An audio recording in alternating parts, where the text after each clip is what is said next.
ఒక్కడిని శరణు పొందు, నీ కథ నేను చూస్తాను. మధ్యాది మాం నమస్కురు, నాకే దండం పెట్టు, నన్నే శరణు పొందు. ఏమిట్రా ఈ కృష్ణుడు ఇట్టా చెబుతాడు అనుకున్నాను. కానీ నన్ను అంటే ఎవరిని, ఉన్నది ఏకమేవా ద్వితీయం బ్రహ్మ నేహనానాస్తికించిన, నేను తప్ప ఇంకెవ్వడూ లేడని ఆయనే చెబుతున్నాడు. ఆ నన్ను శరణు పొందు, కృష్ణుణ్ణి శరణు పొందమని కాదు. నేనైతే జగద్వ్యాప్తంగా వ్యాపించి ఒక్కడుగానే ఉన్నానో ఆ నన్ను శరణు పొందితే అర్జున, నీకు జన్మ పరంపరలు లేకుండా మోక్ష ఇష్యామి, నా చేతిలో కర్చీఫ్ ఎట్లా ఇస్తాను, అమ్మా మీ కర్చీఫ్ నాకు ఇచ్చేయండి అని ఎవరన్నా మీరు అడిగారనుకో, అమ్మా ఈ కర్చీఫ్ చాలా ఇష్టమైంది నాకని దాచిపెట్టుకుంటానా, అట్లాగనైనా తీసుకోని. అంత తేలికగా మోక్ష ఇష్యామి అని చెప్పాడు. నేను మోక్షం ఇస్తాను అన్నాడు. ఎప్పుడు? సర్వధర్మాన్ పరిత్యజ్య. ఆలోచన చేసుకో. మరి సర్వధర్మాలు ఎప్పుడు వదులుతాను నేను? ఎప్పుడైతే గురువు దొరికి, గురువు ఎప్పుడైతే నాకు నువ్వు దేహం కాదని చెప్పినా ఆయన మీద నాకు నమ్మకం కుదరడానికి నా కర్మ కనుక పనిచేసి నా అదృష్టం. కర్మ కాలాలి, మరి కాలకపోతే ఎట్లా? ముందేమో అదృష్టం నన్ను గురువు దగ్గరికి లాక్కు రావాలి. ఆ చీర కొనుక్కుంటానని పోయిన వాడిని మేడ మీద ఎక్కిస్తాడు. ఆ చీర సంగతి తర్వాత బజార్ ఎక్కడికి పోదు, షాప్ ఎక్కడికి పోదు, ముందు ఇక్కడికి లాక్కొని రావాలి. ఆ కర్మ మరి ఆ పుణ్యఫలం ఒక్కటి ఏం చేస్తోందంటే ఇక్కడికి వచ్చి ఏం చేస్తోంది? మోక్ష విషయామి. నీకు ఎంత లాభం ఇస్తుందో చూడు. మీరు అనుకుంటారు, చాలా మంది అడుగుతారు నన్ను. మొదట్లో నేను వేదాంతం చెబుతానన్న రోజుల్లో కొంతమంది అడిగేవాళ్ళు, అమ్మ వేదాంతానికి వస్తే మాకేమొస్తుంది అనేవాళ్ళు. మా వ్యాపారం బాగుంటుందా? ఏదో లక్ష్మీ పూజ చేస్తే వ్యాపారం బాగుంటుంది, లేకపోతే ఇంకేదో రాయితులు రక్షరేకులు ఏదో ఇంటి కోసమని వాస్తు పూజలు ఏవో చేసుకుంటారు కదా, పిచ్చి పిచ్చివన్నీ చేసుకుంటారు.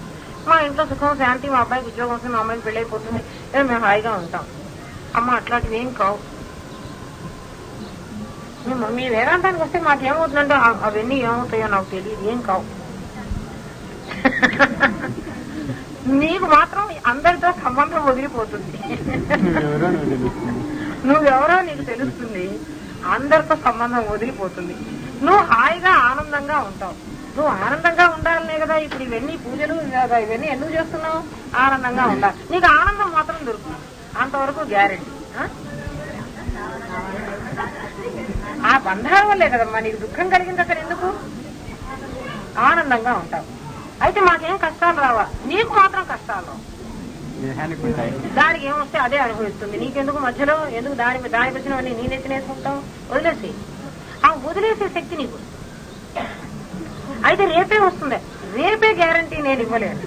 నువ్వు ఎప్పుడైతే సర్వధర్మాన్ని పరిత్యజ్య, నువ్వెప్పుడైతే నీ 5 కోశాలకు ఉన్నటువంటి 10 ధర్మాలు వదిలేస్తావో అప్పుడు ఇప్పుడే వచ్చేస్తుంది. రేపటిదాకా ఎందుకు, మళ్ళీ రేపు ఎల్లుండి ఎందుకు? ఇప్పుడే ఈ క్షణమే అన్నాడు. ఎప్పుడూ అక్కర్లేదు, ఈ క్షణమే. అందుకని కర్మ ఏం చేస్తుంది అంటే కర్మని ఎందుకు నమ్మొద్దంటున్నాం అంటే, మనం కర్మ జన్మ పరంపరలో తీసుకెళ్తాడు. ఒక జన్మలో నీకు మోక్షం ఇవ్వటం లేదు, ఇస్తుందనే గ్యారంటీ కూడా లేదు, ఇస్తుందన్న గ్యారంటీ కూడా లేదు. అయితే ఇవ్వదని మీరు ఏమన్నా షూర్ గా చెప్పగలరా అంటే, ఏమో కర్మ నీకు మోక్షం ఇవ్వదని చెప్పగలరా? చెప్పలేదు. ఎందుకని? అది అదృష్టం. అదృష్టం అంటే కనిపించనిది. ఎవరెవడు ఏ కర్మ చేశాడో వాడి కర్మానుసారంగా ఇప్పుడు ఇంతమంది శక్తి తీసుకుని ధ్యానం చేస్తున్నారు. ఒక్కొక్కడికి సమాధి అందరికీ ఒకటే అయినప్పటికీ ఒక్కొక్కడికి ఒక్కొక్క రకంగా అనుభవాలు ఉన్నాయి. కానీ గోల్ మాత్రం అందరికీ ఒకటి, 2-3 ఉండటానికి వీలేదు. అందరికీ ఆత్మానందం మాత్రం ఒకటే. దాని దగ్గరికి సమీపించేటువంటి ఇవన్నీ కూడాను వేరువేరుగా ఉంటూ ఉన్నాయి. ఎందుకు ఉంటున్నాయంటే ఇది వీళ్ళ దేహం తెచ్చుకున్నటువంటి కర్మాధీనం. నేను ఇంతకు ముందు కూడా ఒకసారి చెప్పాను, పాత వాళ్ళందరికీ ఒక్కొక్కళ్ళకమ్మా ధ్యానం చేస్తూ ఉంటే ఎన్నో రకాలైనటువంటి ప్రాణులు కనిపిస్తారు. వాళ్ళందరికీ తత్వమసి మహావాక్యం బోధించండి, ముక్తికాంత కనిపించి మిమ్మల్ని మోసం చేస్తుంది రమ్మంటాను. ఏమ్మా పాత వాళ్ళకి చెప్పలేని సంగతి, మరి ఆ చిన్నపిల్లలకి చెప్పకపోతే వాళ్ళకి ఇప్పుడు అలాంటి అనుభవం వస్తే వాళ్ళు ఎంత భయపడిపోతున్నారు. అమ్మా మా గతి ఏమిటి అంటున్నారు. ఈ పెద్దవాళ్ళేమో హాయిగా కడుపు నిండా మింగి హాయిగా కూర్చున్నారు. ఈ పసిపిల్లలేమో ఆకలే పాపం ఏడుస్తూ వస్తున్నారు. వీళ్ళని ఎవరు ఆదరించే దిక్కు లేదు. అడగక్కర్లేమ్మా, వాళ్ళు మిమ్మల్ని అందరినీ అడిగితేనే చెప్పానా నేను? ఏమ్మా ఏ రోజైనా మీరు అడిగితే చెప్పానా మిమ్మల్ని? మీకు ఏం అడగాలో కూడా తెలియకపోతే ఇదిగో ఇట్లా అడగండర్రా అని నేనే చెప్పుకుని, జవాబు కూడా నేనే చెప్పుకుని, పిల్లవాడు పుట్టంగానే మీరందరూ వాడు అడిగితే పాలిస్తున్నారు కదా. లేదు ఏమో మీరు అట్లా ఇచ్చారేమో నాకేమో తెలియదు. నేనేమో పిల్లవాడు పుట్టగానే నాయన వాడు పాలు తాగుతాడో తాగడో, వాడికి ఆగే శక్తి ఉందో లేదో, కాస్త గ్లూకోజ్ అన్నా నోట్లో వేసి వాడిని జీవుతాడో లేదో చూసి బలవంతంగానన్నా వాడికి ఏ రబ్బరు పెట్టి మెల్లగా వాడికి సఫరించుకోవడం నేర్పించి తర్వాత వాడికి పాలు నేనే తాగించుకున్నాను. మరి మీరందరేమో పిల్లవాడు అడిగిన తర్వాత పాలిచ్చారేమో నాకైతే తెలియదు. ఇష్టం సార్ మీరు అట్లాగే చేస్తారు. పిల్లవాడికి ఏం తెలుసమ్మా అడగాలని, వాడికి ఏం తెలియకపోబట్టే కదా వాడు నీ దగ్గరికి వచ్చాడు. కూర్చోబెట్టి వాళ్ళకి ఇట్లా జరిగిందా, ఇట్లా జరుగుతుంది, మీరు భయపడవాకండి. ఎందుకంటే గురువు ఎప్పుడు కూడా అభయం ఇస్తూ ఉండాలి. అందుకే గురువు ఇంటా వెంట ఉండమన్నారు. నన్ను చాలా మంది అడుగుతారు, ఏమండి గురువు కోసం మీరే పరిగెత్తారు, శిష్యుల కోసం మీరు ఎందుకు వెళ్తారు, మీ దగ్గరికే వాళ్ళని రమ్మనండి అని. ఒకసారి బెళగుప్పలో వాళ్ళు అడిగారు కూడా నన్ను. వాళ్ళు అడిగారు కదా, నేను వెళ్ళడం నిజమే బాగుండదు, ఎందుకు ఈవిడికి ఏం లాభం ఉండబోతే ఈవిడ ఎందుకు హైదరాబాద్ నుంచి పరిగెత్తుపోతుంది అని అనుకుంటారు కదా, లోకం కదా ఇది అనుకుంటారు. కానీ నా ఆకలైన పిల్లలు అమ్మ ఆకలి అంటుంటే నేనేం చేయను, వీళ్ళందరూ అడగకుండా ఉండాలి, వీళ్ళ కడుపు నిండా ముందు అన్నం కావాలి, వీళ్ళకి ఎవరు పెట్టడం లేదు అంటే అందరికీ లోకానికి తెలియదు అన్నారని వాళ్ళని కూడా మనం తప్పు పట్టడానికి లేదు. అందుకని మీరు పెడుతూ ఉంటే వీళ్ళు మళ్ళీ అమ్మ కోసం అడగచ్చు. ఎందుకంటే ఎప్పుడు అమ్మ ఎక్కడ పెడుతున్నారా, చాలా మంది పిల్లల్ని కన్న తర్వాత పెద్ద పిల్లలు చిన్న పిల్లల్ని చూసుకుంటారు, అవునా కాదా? లోకంలో వ్యవహారం మామూలుగా జరుగుతున్నది. ఒకళ్ళిద్దరు పిల్లల్ని అయితే తల్లే చూసుకుంటుంది, 20 మంది అయినారనుకో వాళ్ళకి పిల్లలైనా మర్చిపోతారు కదా. అందుకని మరి మిగిలిన తమ్ముళ్ళని చెల్లెళ్ళని చూసుకోవాల్సిన బాధ్యత మీదే అమ్మా, మీరు చూసుకోవాలి. అమ్మ ఏం చెప్పారో అదే చెప్పండి వాళ్ళకి, కొత్తది ఇంకోటి చెప్పమని నేను చెప్పట్లే కానీ చెప్పండి. ఇప్పుడు కర్మ వల్ల ఏం జరుగుతోంది అనుకున్నాం మనం, అదృష్టమైనటువంటిది ఏదో శక్తి ఒకటి నడిపిస్తోంది. అది మంచి నడిపించవచ్చు, చెడు నడిపించవచ్చు. కొన్ని జన్మల తర్వాత అది మోక్షం కూడా ఇవ్వచ్చు, ఇవ్వకుండా కూడా ఉండవచ్చు. కాబట్టి కర్మని గురించి ఏమంటూ ఉన్నారంటే, కర్మ వల్ల నీకు గ్యారంటీగా మోక్షం వస్తుంది అనేటువంటిది మేము చెప్పలేము. బజార్కి వెళ్ళాను, వాడి దగ్గర ఏవో షాపులో 4-5 రకాల వస్తువులు చూపించాడు. అమ్మ దీని ఖరీదు 500 అన్నాడు. ఇలాంటిదే మా ఊళ్ళో 300కే కొనుక్కున్నారు, నువ్వు 500 ఎందుకు చదువుతున్నా అని అడుగుతాం, మనం మామూలుగా అడుగుతాం. అడిగితే వాడు అంటాడు, వాళ్ళ క్వాలిటీ వేరమ్మా, మా క్వాలిటీ వేరు, మీకు 300 కాదు ఇంకో క్వాలిటీ నా దగ్గర 200దే ఉంది, అది ఇస్తాను, మీరు కావాలంటే తీసుకోండి అంటాడు. మనం తీసుకుంటామా? వద్దంటాం. ఇదే 300కి ఇవ్వమనంటాం కానీ అది వద్దంటాం, అంతే కదా. మన సహజమైనటువంటి స్వభావం అలాగే ఉంటుంది కదా. అందుకని మీకేం చూసినా అంటే కర్మ ఉంది నాయన, కర్మ వల్ల ఇటువంటి బాధలు కూడా ఉన్నాయి. మరి కర్మను అసలు తీసేయడం లేదు, అది కూడా ఇలాంటి వస్తువే, కానీ దానికి గ్యారంటీ లేదు. దీనికి గ్యారంటీ పీరియడ్ ఉందన్నారు.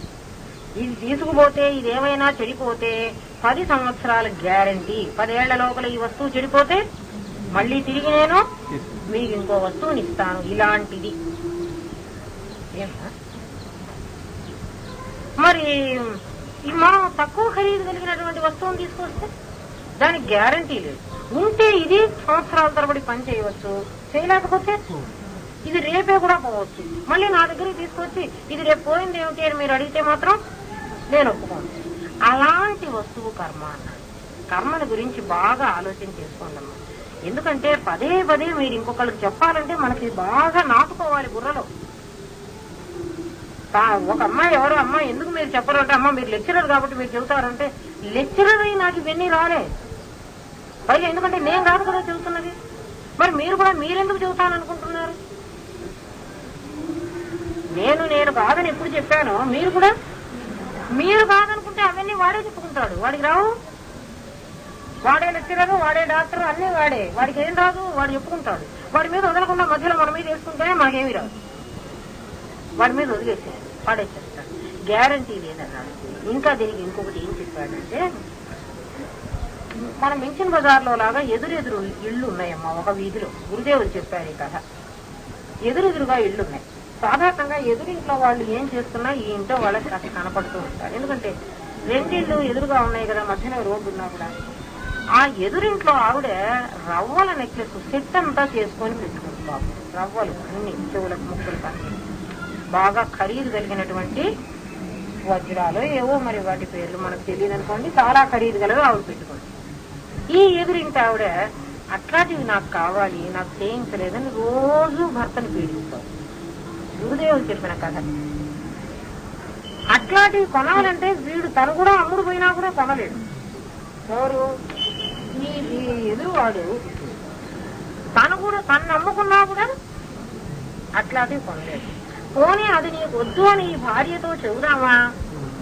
ఈవిడ వినదు. ఆవిడ పెట్టుకున్నదే నాకు కావాలి. అందుకని వీడు ఏం చేశాడంటే ఒక మధ్య మార్గం ఆలోచించాడు. ఏం మార్గం ఆలోచించాడు? ఆవిడ నగల లాంటివే బంగారు నగలు చేయించి వాటికి ఈ తక్కువ ఖరీదు కలిగినటువంటి రాళ్లు పొదిగాడు. నగలన్నీ చూడటానికి వాటిలాగే ఉంటాయి, ఇవి కూడా బంగారు కాదని చెప్పడానికి. కానీ దానిలో పొదిగినటువంటి రాళ్లు మాత్రం మామూలు గాజు రాళ్ళు. ఈవిడికి తెచ్చి ఆవిడ శక్తి సొమ్ములాంటివే ఇవి నువ్వు పెట్టుకో. ఈవిడ పెట్టుకుని మహా ఆనందపడి, ఎదురింటామికైనా నేను కూడా చేయించుకున్నా చూడు, నేను కూడా ఈ నగలు పెట్టుకున్నాను అని తృప్తి పడిపోతుంది. కానీ ఈ రహస్యం ఎవరికి తెలుసు? భర్తకి తెలుసు, బంగారు చేసిన వాడికి తెలుసు, నాణ్యం తెలిసిన వాడికి తెలుసు. చూడగానే వాడు ఇది వజ్రాల, ఇవి నకిలీ వజ్రాల రాళ్ళ అని అది తెలిసిన వాడే కనుక్కోగలడు. మనలాంటి ఇరుగు పొరుగు అమ్మలక్కలందరూ ఆవిడ చేసుకున్న లాంటిదే ఈవిడ కూడా. గురుదేవులు చెప్పారు నాయన ఈ కథ, బాగా గుర్తుపెట్టుకోండి. గురుదేవులు చెప్పారు అంటే దాన్ని ఇంకా బ్రెయిన్ లో బాగా నాటుకోండి. ఆ విధంగానే ఎవరైనా కర్మ చేస్తూ ఉంటే, అంటే పూజలు చేసో, ఉపవాసాలు చేసో, దానాలు చేసో, లేకపోతే ఏదో కర్మ, అన్ని కర్మలు సేవ చేసో, ఈ చేసే వాళ్ళందరూ చెడ్డవాళ్ళు అంటలేదు.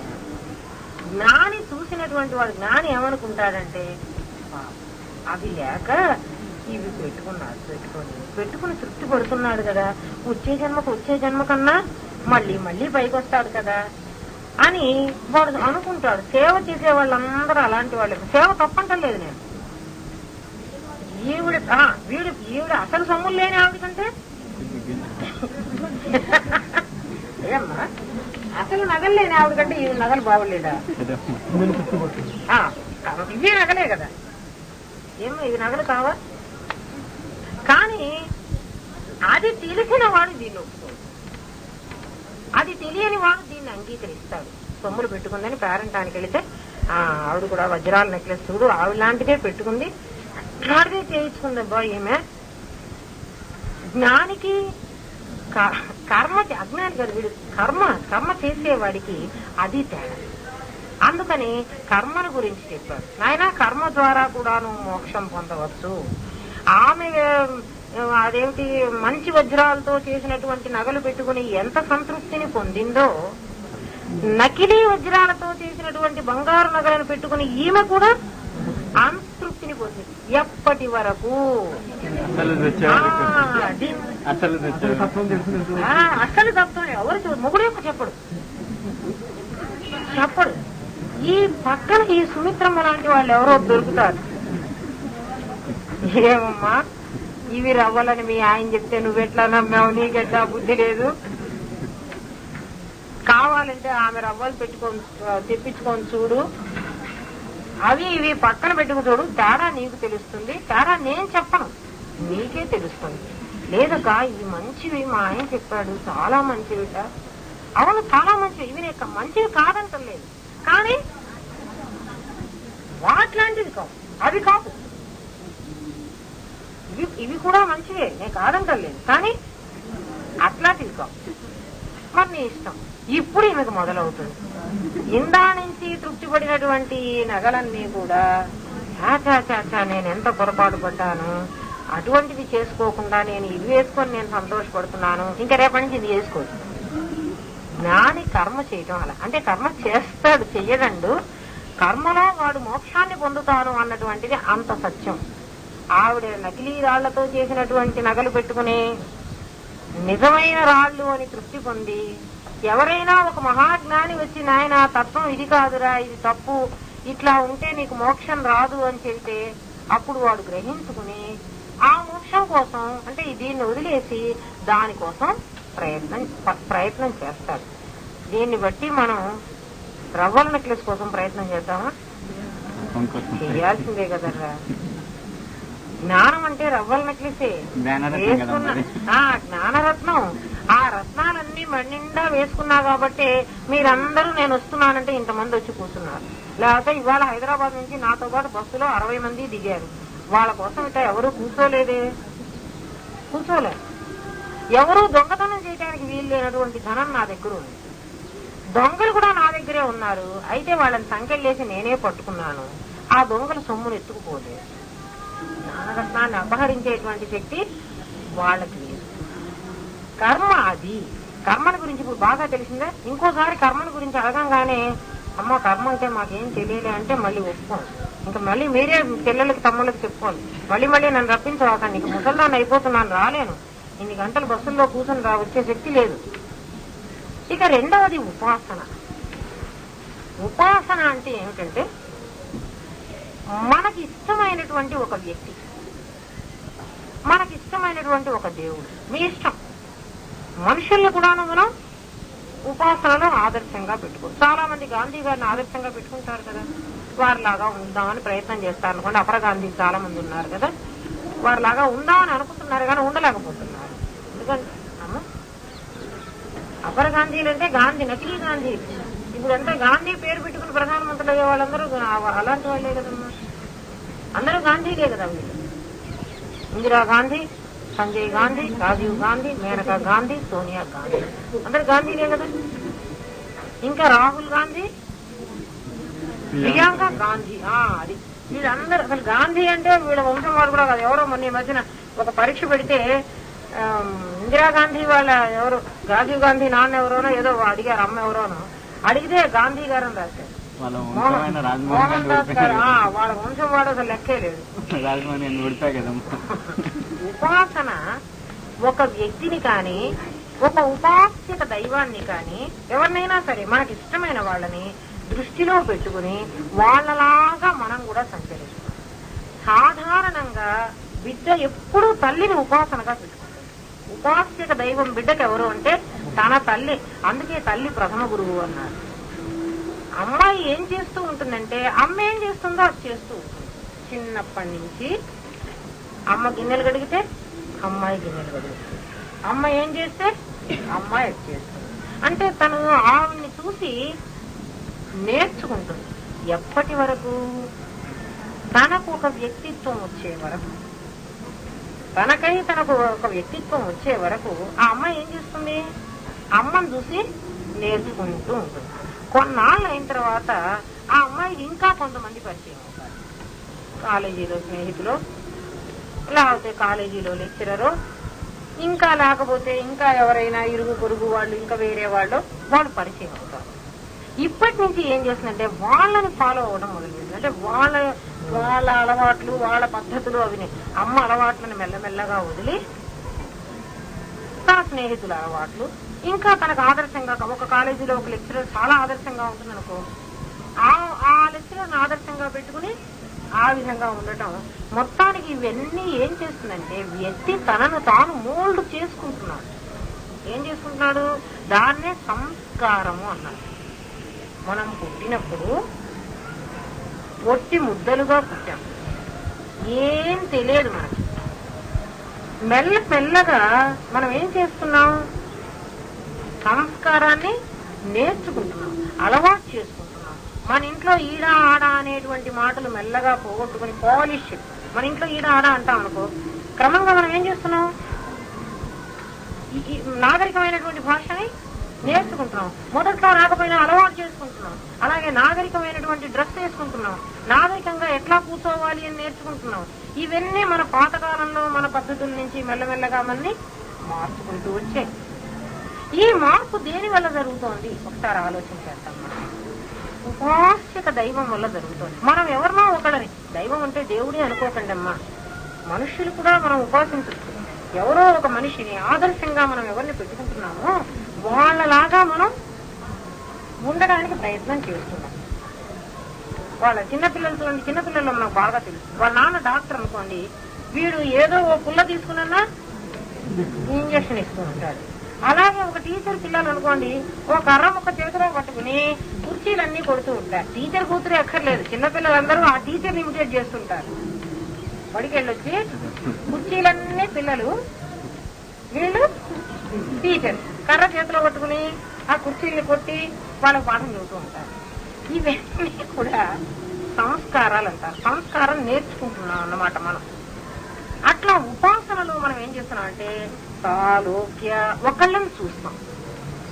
మనకి ఇష్టం వచ్చినటువంటి ఒక దేవుణ్ణో, ఒక రాముడో, ఒక కృష్ణుడో, ఒక దేవినో మన ఇష్టం చూస్తాం. చూసి మెల్లగా ఆవిడలాగా గుణాలు నేర్చుకోవడం మొదలు పెడతాం. ఆకారం, సాలోక్య, సామీప్య, మెల్లగా దగ్గరికి చేరతాం. దేవుడి గుళ్ళో కాసేపు దేవుడి మందిరం పెట్టుకోను, ఒక ఫోటో పెట్టుకోను, మన ఇంట్లోనే ఒక గదిలో ఒక దేవుడి ఫోటో పెట్టుకోను, ఆ ఫోటో దగ్గర కూర్చోను, లేదా గురువు గారి ఫోటో పెట్టుకోను, దాని దగ్గర కూర్చోను. కాసేపు సామీప్యం, ఆ కూర్చోటాన్ని మనం ధ్యానం అంటున్నాం. కాసేపు కూర్చుంటాం, కాసేపు గురువు గారిని చూస్తూ కూర్చున్నాం. అదే పూజ, ఇది వేరే పూజ ఎక్కర్లే. సారూప్య, మెల్లగా వారు ఏ విధంగా చేశారో ఆ విధంగా మనం తయారవడానికి ప్రయత్నం చేద్దాం. తర్వాత సాయుధ్యం అంటే ఇది కూడా ఉపాసనలో, కర్మలో ఎలా పరంపరలు వచ్చాయో ఉపాసనలో కూడా ఏమవుతోంది, మరి ఒక జన్మలో కావచ్చు, ఇవన్నీ 2-3 జన్మలు తీసుకోవచ్చు. కానీ 4 స్టేజీల్లో సాలోక్య, సామీప్య, సారూప్య, సాయుధ్య అనేటువంటి 4 రకాలుగా మొత్తానికి మోక్షాన్ని పొందుతారు. ఇందాక నగలు రవ్వల నెక్లెస్ కి ఎదురుగా ఉన్నటువంటి ఇంట్లో ఆవిడ బంగారం నెక్లెస్ చేసుకుంది, కానీ గాజు రాళ్ళు పెట్టి చేసుకుంది, అవును కదా. ఇప్పుడు ఈవిడే అమెరికన్ డైమండ్స్ పెట్టుకుంది. ఎవరు? ఉపాసన చేసేవాడు. ఏరా ఏటేం చిల్లిపుడ్డు కావడానికి, అంతే కదా. డైమండ్స్ అయితే కావు కదా, అంటే దానికంటే కొంచెం బెటర్. ఇందాక ఆవిడ ఏం చేసుకుంటే ₹1 ఒక రాయి దొరుకుతుంది, మన ₹5 ₹10, దానికంటే బెటర్, కానీ దీనంతది కాదు. అలాంటిది వేసుకుంది. వీళ్ళకు కూడా ఎప్పుడు తెలుస్తుంది, ఎవరో ఒకళ్ళు వచ్చి, సుమిత్రమ్మ లాంటి వాళ్ళు రావాలి కదా, వచ్చి ఏమిటేమిటి అనవసరంగానో ఈ అమెరికన్ డైమండ్స్ చూసి నిజంగా డైమండ్స్ అనుకుంటున్నావా, ఇవి కావు, ఇవి క్రిస్టల్స్, అసలు ఊరికే వేసుకొని నువ్వు తృప్తి పడుతున్నావే గాని ఇందులో సత్యం లేదు అని చెప్పినప్పుడు, అయితే ఇది అబద్ధం అని అంటలేదమ్మా నేను. మీరు పొరపాటుగా కూడా అమ్మగారు కర్మను వద్దన్నారు, ఉపాసనలు వద్దన్నారని అర్థం చేసుకోవకండి. కానీ జ్ఞానం ముందర ఇవన్నీ కూడా తప్పు, అంతే కదా. జ్ఞానం ముందర ఇవన్నీ చిన్నది. జ్ఞానం మాత్రం ఈ జన్మలోనే నీకు మోక్షం ఇస్తుంది. ఇవన్నీ ఈ జన్మలో మోక్షం ఇవ్వవు అంటే నీ కర్మ నిజంగా నీ గొప్ప పుణ్యం చేసుకున్నావు అనుకో, అది ఈ జన్మలో మోక్షం ఇవ్వచ్చు. ఏమ్మా మీరు కర్మలో మోక్షం ఇవ్వమన్నారే, వీళ్ళకి వచ్చిందే అని మళ్ళీ మీరు క్వశ్చన్ చేస్తే నేను ఖచ్చితంగా రాదని చెప్పట్లేదు. మీకు అర్థమైంది కదమ్మా, ఇందులో తేడా అర్థమైతే సార్ నాకు. ఇది ఉపాసన. ఇక జ్ఞానం వల్ల ఏమవుతోంది అంటే సత్యస్కాలంలో అప్పటికప్పుడే ఎంత కటిక చీకటి ఉన్నా చిన్న దీపం చేతిలో పట్టుకుంటే నువ్వు వెళ్ళడానికి నీకు మార్గం ఎలా కనిపిస్తుందో, ఎంత చీకటైనా ఉండని, అజ్ఞాన అంధకారం ఉండని, ఇంత దీపం నా చేతిలో ఉంటే నేను వెళ్ళడానికి దారి కనపడుతుంది. నేను ఇక్కడ ఉన్నానని అందరికీ కనపడుతుంది. అవునా కదా, మీరే చెప్పండి. ఈ చిన్న దీపం ఏం చేస్తోంది, తనకు దారి చూపిస్తోంది, అందరికీ తనని చూపిస్తుంది. జ్ఞాని వాడున్నమాట. చిన్న దీపం వెలిగించుకున్నా 10 మంది నీ చుట్టూ చేరతారు. ఏమండి మా చుట్టూ ఎవరూ చేరలేదే, అమ్మగారు వస్తే పాఠం వింటా ఉంటున్నారు కానీ మా దగ్గరికి ఎవరూ రాలేదే అని మీరు అనుకోవచ్చు. మీరు ధ్యానం చేస్తుంటే ఎంతమందో వస్తారు మీ దగ్గరికి. ఎందుకంటే ఈ దేహం లేకుండా ఉన్న వాళ్ళు చాలా మంది ఉన్నారు. వాళ్ళందరికీ కూడా మోక్షం కావాలి. వాళ్ళందరూ కూడా మిమ్మల్ని అడుగుతారు, మాకు కూడా ఏదో ఆ శక్తిపాతం చేసి మమ్మల్ని కూడా తరింపజేయండి, మాకు గురువు దొరక్క మేము ఇట్లా అవస్థలు పడుతున్నాం అని అడిగే వాళ్ళు చాలా మంది ఉన్నారు. మొన్న రంగనాథ్ చెప్తే నేను ఆత్మబంధం సినిమా చూశాను, చూడండి అమ్మా అని చెప్తే మనం పాఠంలో చెప్పుకున్నాం కదా, సూక్ష్మదేహం ఇక్కడే ఉండి తిరుగుతూ మాట్లాడుతూ నేనున్నానని చెబుతూ ఉంటే మనకు వినిపించవని. సూక్ష్మదేహం అలా ఉంటుందమ్మా. సినిమాలు చూడమని అమ్మగారు వేదాంతానికి వస్తే సినిమా చూడమని చెబుతున్నారు అనుకో. కర్మ, ఉపాసన, జ్ఞానము అనేటువంటి ఈ 3 మార్గాల ద్వారా జ్ఞాని తన దర్శన మాత్రం చేత, తన్ని చూడటం మాత్రం చేత, చెప్పే కదా ఇందాక ఒక్కసారి మేడ మీదకి వచ్చి ఇష్టం లేకపోయినా ఒకసారి చూసిన పుణ్యం, ప్రకాశానందగిరి చెప్పేటువంటి పాఠాన్ని 20 రోజులు బలవంతంగా కూర్చోబెట్టించి అర్థమయ్యేటట్టుగా చేశారు కదా. ఆ తర్వాత ఆ పుణ్యం మళ్ళీ ఇంకో గురువుని చూపెట్టి తద్వారా మోక్షం వచ్చేటువంటి స్థితిని కల్పించింది. అలా జ్ఞానం ఏం చేస్తుందంటే, జ్ఞానం తనకి దారి చూపించడమే, ఎవడికి వాడు తరించడమే కాకుండా జ్ఞాని 10 మందిని తరింపజేసేటువంటి శక్తిని సంపాదించుకుంటాడు. మరి జ్ఞానం గొప్పదా, కర్మ గొప్పదా, ఉపాసన గొప్పదా? మీరే చెప్పండి. అన్నిటికంటే కూడా జ్ఞానం గొప్పది. అందుకే శాస్త్రం ఉంటుంది, ఉత్తమం తత్వదర్శనం. తత్పదార్థ సంపదార్థాలని శోధించి అవి 2 ఒకటేనని తెలుసుకునేటువంటిది ఉత్తమ మార్గం అంది. ఫస్ట్ క్లాస్ పాఠం అంది. దానికి ఇంకా ఏమీ తిరుగులేదండి. యూనివర్సిటీ ఫస్ట్ వచ్చాడు రా ఒకడు, ఎవడు వాడు? ఉత్తమం తత్వదర్శనం. మరి ఇంకేమిటయ్యా?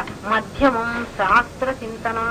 నాకు అన్ని శాస్త్రాలు తెలుసండి, కష్టపడి చదువుకొని క్షుణ్ణంగా నేర్చుకున్నాను, నాకు శాస్త్రం తెలుసు. కానీ నీకు యూనివర్సిటీ ర్యాంక్ ఇయ్యం. అధమం మంత్ర చింతాచ. మంత్రం చేస్తున్నామండి అని అంటే ఉపాసన చేసేవాడు. మంత్రం అధమం నాయన లాభం.